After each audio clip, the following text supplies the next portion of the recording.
This information is provided from Ted Sheftic, one of the pioneers in using golf pressure mapping with BodiTrak.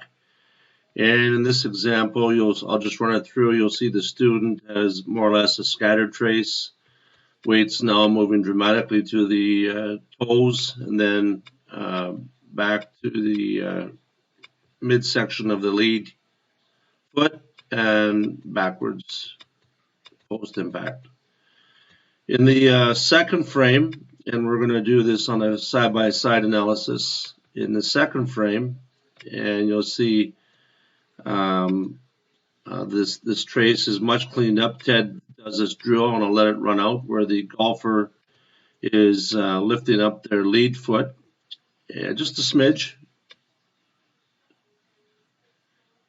and stepping down on it, and you can see that it cleans this line up in a considerable fashion, as opposed to it going up to the lead foot towards the toes, forward, and back down.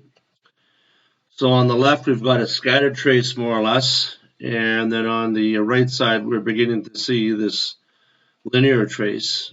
And then in the third trace, you're going to see how Ted Sheftic is able to completely clean that up, again, just by using this drill. And you'll note that the peak velocity is progressively increasing. You know, you run the danger of getting the weight too fast to the lead side. However, this drill demonstrates clearly the ability to clean up the trace with this lifting up of the lead foot, hammering it down to the midfoot. And Ted, in 3 swings, was able to help this golfer, and this golfer's got a great swing, improve his trace. And these little micro moves, this trace was not witnessable by the naked eye. You couldn't see that motion in the original frame. So this is his cleaned up trace.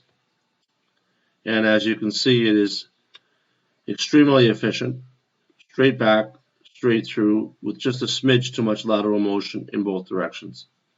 But very immediate results, very effective. Thank you, Ted Sheftic, for sharing.